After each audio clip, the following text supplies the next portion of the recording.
Hello guys, good morning. আজকে যে ব্লগটা তোমাদের সাথে শেয়ার করছি সেটা আজ থেকে প্রায় 2 সপ্তাহ আগের। আর তখন কিন্তু বেশ ভালোই ঠান্ডা ছিল।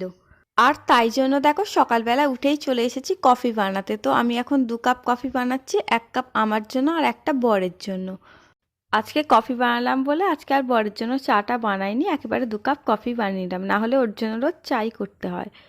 তো খাওয়া দাওয়ার পরে একটু বেড়ার দিকেই দেখো চলে এসেছে ফ্লিপকার্ট থেকে একটা পার্সেল। তো চলো সেটাকে এখন প্রথমে আনবক্সিং করে নেব। আমার বড় একটা লিপ বাম অর্ডার করেছিল, তো আজকে সেটাই এসেছে, কারণ শীতকালে ঠোঁট ফাটা তো আমাদের সবাইকারই কম বেশি হয়েই থাকে। তবে পার্সেলটা ওপেন করার পরে দেখছি শুধু কিন্তু লিপ বাম আসেনি, তার সাথে একটা অয়েল টাইপের কিছু একটা দিয়েছে। তো কি এসেছে সেটাই দেখবো। তার আগে ফার্স্টে আমি যেটা দেখছি সেটা হচ্ছে লিপ বামটা। আর প্যাকেজিংটাও কিন্তু খুব সুন্দর করে করেছে, দেখতেই পাচ্ছ তোমরা। এটা হচ্ছে পিওর সেন্সের একটা লিপ বাম। আর লিপ বামটা যে কন্টেনারের মধ্যে এসছে সেই কন্টেনারটা কিন্তু দেখতেও খুবই সুন্দর, আমার তো ভীষণই পছন্দ হয়েছে। আর এটার এমআরপি ছিল 275। তবে বাইরে থেকে সুন্দর দেখতে হলেই তো হবে না, এটা আসলে কেমন তো সেটাই দেখতে হবে। তার জন্য আমি একটুখানি হাতে নিয়ে নিয়েছিলাম। তো দেখলাম এটা ভীষণই চ্যাটচ্যাটে টাইপের, আর এটা স্মেলটা একদমই ভালো নয়, ভালো নয় বলতে একদমই বাজে। আর এটা তবে লেখা ছিল কিন্তু স্ট্রবেরি, বাট স্ট্রবেরির কোনো গন্ধ তো আমি পাইনি। মানে এটা এতটাই চ্যাটচ্যাটে টাইপের, ঠোঁটের মধ্যে যদি লাগাই মনে হচ্ছে যেন ঠোঁটের মধ্যে কোনো ফেবিকুইক লাগিয়ে দিয়েছি।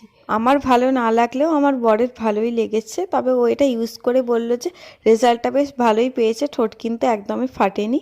তবে ভীষণই ওই যে চ্যাটচ্যাটে টাইপের ব্যাপার, তোমাদের বললাম যারা এরকম ইউজ করতে পছন্দ করো না তাদের কিন্তু ভালো লাগবে না। তো এরপর যেটা ওপেন করব সেটা হচ্ছে এর সাথে একটা অয়েল দিয়েছে, তোমাদের আগেই বললাম, তো সেই অয়েলটাই। এটা হচ্ছে বায়ো অয়েল, আর এখানে লেখা আছে স্কিন কেয়ার অয়েল, আর এটা 60 ml এর। আর এটার এমআরপি আছে 490। তবে এটা কিন্তু ফ্রি স্যাম্পেল হিসাবেই দিয়েছে, তো এখানে সেটা লেখাই আছে। আর এই অয়েলটা স্পেশালি তোমরা স্কার্স বা স্ট্রেচ মার্কের জন্য ইউজ করতে পারো। আর এই যে কালারটা দেখতে পাচ্ছ এটা কিন্তু বোতলের কালার নয়, বোতলটা একদমই ট্রান্সপারেন্ট। তো এটা কিন্তু ওই অয়েলটারই কালার। আর এই অয়েলটা যেহেতু আমার দরকার নেই তাই জন্য কিন্তু আমি ইউজ করে দেখিনি, তো ফ্রি স্যাম্পেল হিসাবে দিয়েছে, আমি এটা এমনিই রেখে দিয়েছি।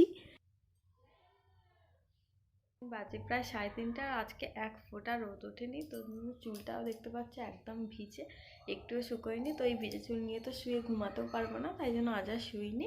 তো এখন কি করবো ভাবলাম একটু দুধ পিঠে করা যাক, তাই জন্য দেখো এখন দুধ পিঠে করবো। পিঠে করতে বসে বারবার যাতে উঠতে না হয় তাই জন্য দেখো সব জোগাড় করেই বসে পড়েছি। তো দেখতেই পাচ্ছ এখানে চালগুড়ি নিয়ে নিয়েছি, আর নারকলের যেটা পুর মা করে রেখেছিল তো সেটা নিয়েও বসে পড়েছি।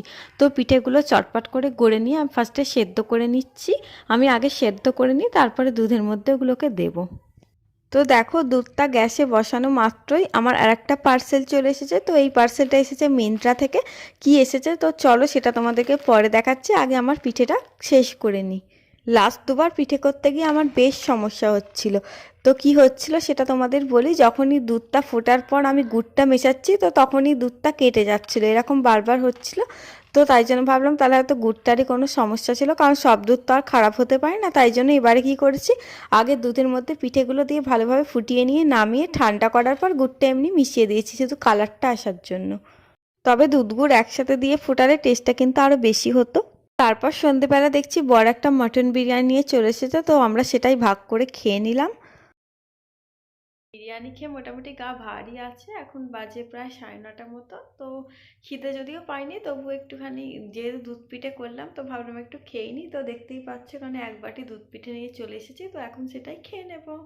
খাওয়া দাওয়া তো শেষ, তো চলো এবার ব্লগটাও শেষ করব। তবে তার আগে তোমাদের দুপুরবেলা মিন্ত্রা থেকে যে পার্সেলটা এসেছিলো তো সেটাই ওপেন করে দেখিয়ে দিই এটার মধ্যে কি আছে। এটার মধ্যে আছে একটা জিন্সের জ্যাকেট, যেটা আমি অর্ডার করেছিলাম আমার জন্যই।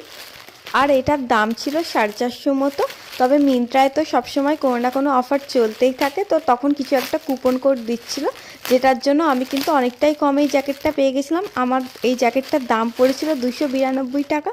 আর জ্যাকেটটাও ছিল কিন্তু ভীষণই সুন্দর, আমার তো খুবই পছন্দ হয়েছিল। তবে একটাই ব্যাপার ছিল, এটা আমার গায়ে অল্প একটু বড় হয়েছিল। আমি কিন্তু স্মল সাইজে নিয়েছিলাম, তা সত্ত্বেও আমার গায়ে অল্প বড় হয়েছিল। আর এর কোয়ালিটিও কিন্তু বেশ ভালো ছিল, তোমরা চাইলে নিতে পারো।